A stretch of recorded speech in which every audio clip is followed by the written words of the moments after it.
Alright, so now that we're done with our preparation for the final level, as you may recall, there is actually a cold one that we can take that'll take us right to the entrance.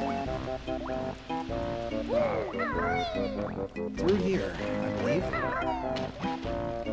Yes. Remember this cauldron we unlocked way back in like the 4th, 5th video of this LP? There we go. This will take us right to the final level. Or right to the entrance of the final level, rather. Now, as I said before, the final level is monstrously long. And there's a reason for that. I'll go over it as we actually get into the level itself, but it is by far the longest level in this game. About 4 times as long as a level like Mumbo's Mountain, if not more. Let's go ahead and head in. Welcome to Click Clock Wood. Not very big, is it? Well, here's the secret. Click Clock Wood is actually 4 levels in one. You have to explore the same level in 4 seasons: summer, spring, winter, and fall. Each one of them has its own separate batch of notes, items, jinjos, and jiggies, but all 4 of them have to be completed before the level is considered finished. You start off with spring. There's a switch out here that'll open the spring door for you, and then in spring there's a switch that'll open summer, summer will open fall, etc., etc. Each subset of this level also has its own power-ups, I would say, own abilities that you have to use to navigate it easily, and they all have their own unique music track. They're the same song, but played with different instruments and different beats. These guys are very annoying. We used to call them Robin Hoods because they look like Robin Hood, but that's not necessarily what they are. These guys are also annoying. The only way to really get whatever they got on them is to use Wonder Wing feathers to be able to grab it, but yeah. I don't know if they... did that take away 3 cells of health or just 2? It's hard to tell. So you may notice some things here in spring, like these little buds, that don't seem to serve any purpose, because you can't jump on these, you just slide right off. Or do you? Or maybe you don't. You can still climb them, I guess, but they're very small and there's not much purpose to actually doing that. But yeah, there's a lot of things in this level that seem a little odd or seem a little like, okay, why is that even there?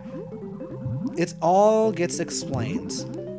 Because remember, you have to come down back to the same area again and again. And that's Naughty. He's named after the enemy from Donkey Kong Country, and he's trapped outside of his house because there's a boulder on it. But we can't do anything about it because it's underwater, and we can't smash boulders underwater. At least not in this game. There's also a bowl over here by the garden area. And this garden doesn't seem to have much in it, just dirt, and there's like a hole in it. Also, since this is summer, all of the honeycomb hives have bees around them.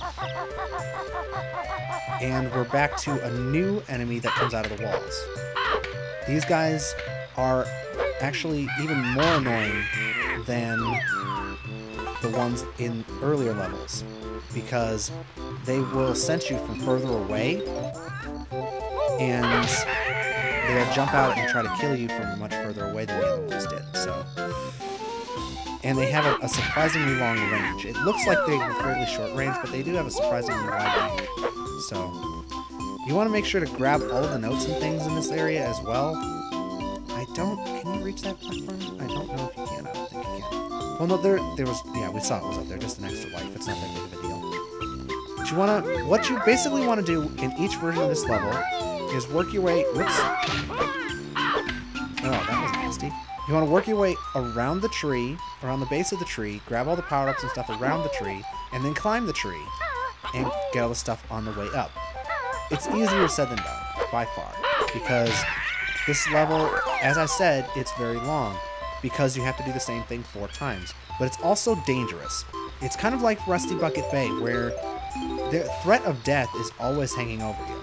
You can very easily die at pretty much any point in this game, or in this level, if you're not careful.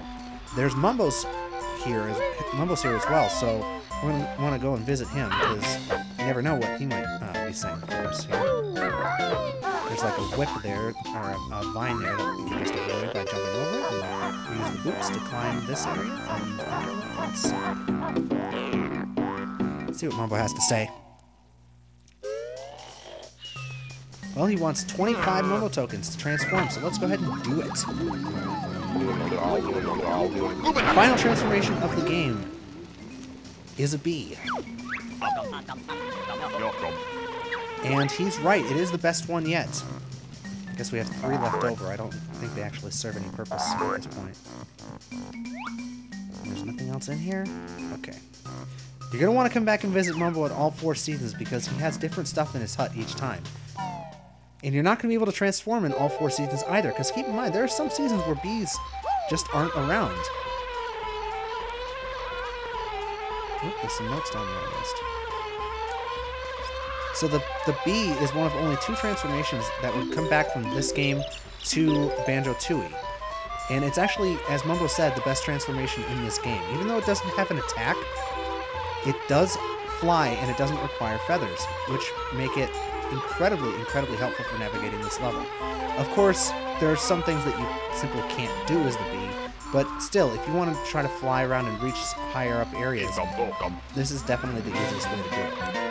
Especially because there's some seasons that don't have flying pads. I believe spring is one of them.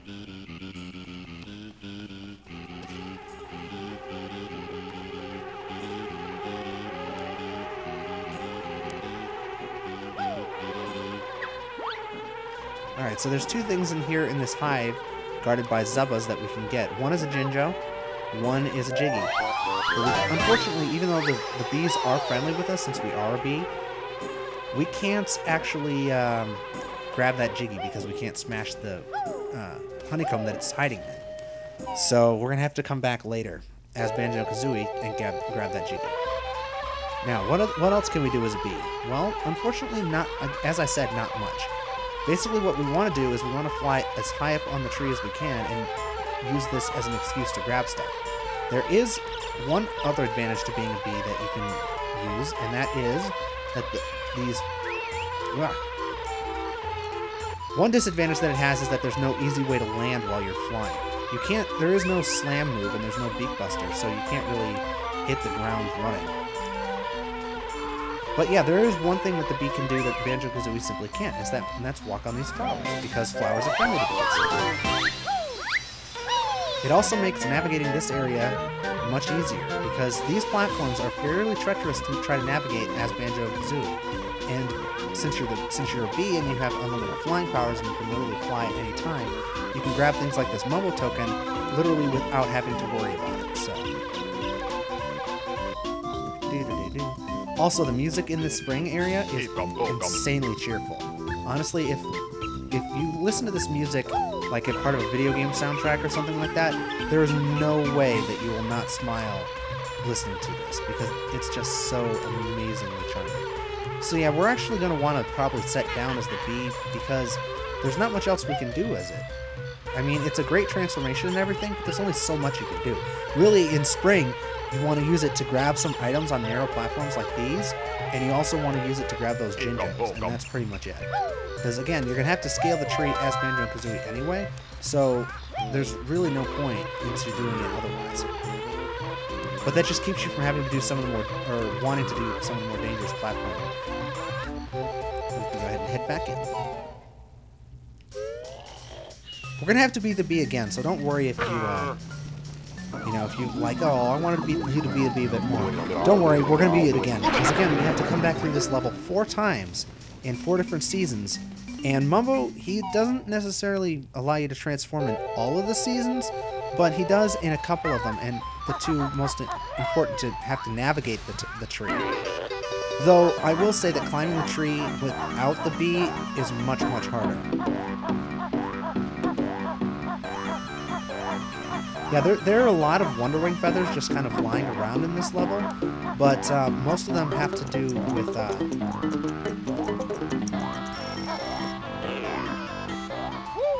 most of them are there because, you have to use them. You have to use Wonder Wing to clear out some of these enemies. So, like trying to get that Mumbo token down there, if you weren't the bee, would involve using a Wonder Wing feather. Which, since we've already used Mumbo's last transformation of the game, we don't necessarily need the Mumbo tokens anymore, so that's not an issue. Oh yeah, and those birds take off 2 health cells, just like all of the other wall monsters do at this point in the game. So that's a little bit annoying. Thankfully, though, there's one thing that this level got right that Rusty Bucket Bay definitely got wrong, is that there's more than one way to get back onto the tree after you fall off, if you fall off. I believe there's a way to get up onto the tree from every side of the tree. So from all four corners, there are ways to get up. I do like being able to attack. These birds are a lot more predictable than the other monsters are, because the other monsters, since there are some that are easier and some that are harder, it's harder to judge when they'll pop out and when they won't. So long as they're there anyway. And with the wall monsters, it's not quite as easy because you don't know if it's an easy one or a hard one. It depends on what level you're in. Okay, so we already killed that one. We can't go up that way, even though technically we could, but there's nothing for us over there right now. That's for later. They may have already guessed what some of these things, some of the changes that take place in this level are, depending on the season, just from the stuff that we've seen as we've gone on. But, yeah, I like it. I like it. It's an interesting level, and it's got some great gimmicks to it. So, or a great gimmick to it.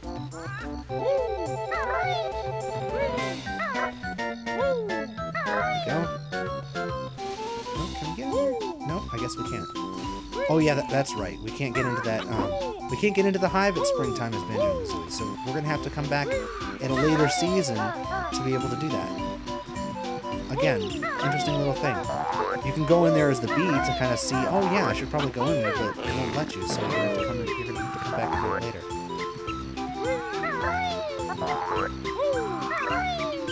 Some tricky platforming there, but not too hard. Now for this area, it's kind of unclear about where you actually have to go. Really, all you need to do is to come down here.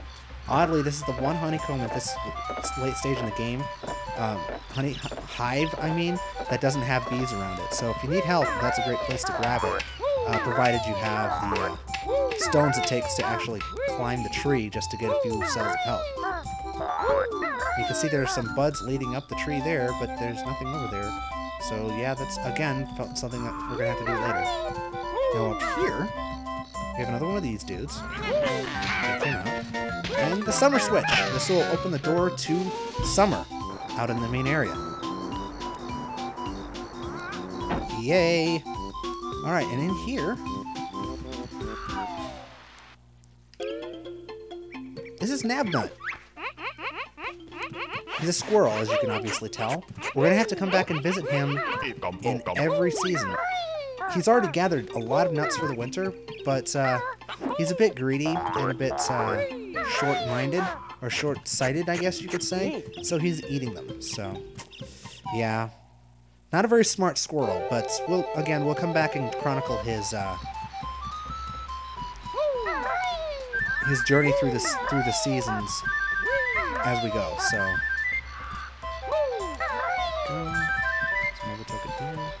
There are a lot of Momotokas in this level. I guess they didn't want you to be stuck if you wound up in this level without having quite enough from all of the other levels that you go to. But yeah, whatever. We did, so never you mind. So this is a puzzle kind of like the one we had way back in Bubble Goop Swamp, where you have to stomp in certain areas of the egg to open it.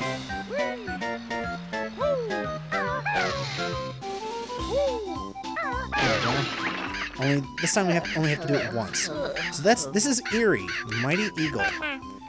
But he's just a chick, and he's a little sleepy right now, so he's just going to go back to sleep. We will be seeing him again. Again, it's another character that we're going to be seeing throughout the seasons that will see exactly how the seasons affect him and how Baby Eagle grows. So I'm finally starting to get used to this new controller of mine, and it's just about time, you know? Because this is some of the hardest platforming that you have to do in the game, just from size of platform perspective, and yeah. So this is actually as high as we can get in the tree in this season. So I'm gonna want to head in here because I believe there is something in here for us. Yes, there is. It's a Jiggy and an extra life. So that's one Jiggy we got in spring. Honestly, most of the Jiggies that, if I remember correctly, most of the Jiggies you can't get until the later seasons. But, yeah. One thing you don't want to do is jump, because you will die. a fall from this height, all the way this high up in the tree, all the way down to the bottom, would kill you. Thankfully, though, there are plenty of ledges and stuff on the way down that you can land on that'll keep you from dying, keep you from falling all the way down to the bottom. Okay, that's Mumbo's. We want to get off the tree at a specific side because we're gonna want to head back to the entrance of spring. Here it is, and head towards the next season. Head towards summer. Because we've already finished everything, oddly enough, we've already finished everything that we can do here in spring. So let's head to summer.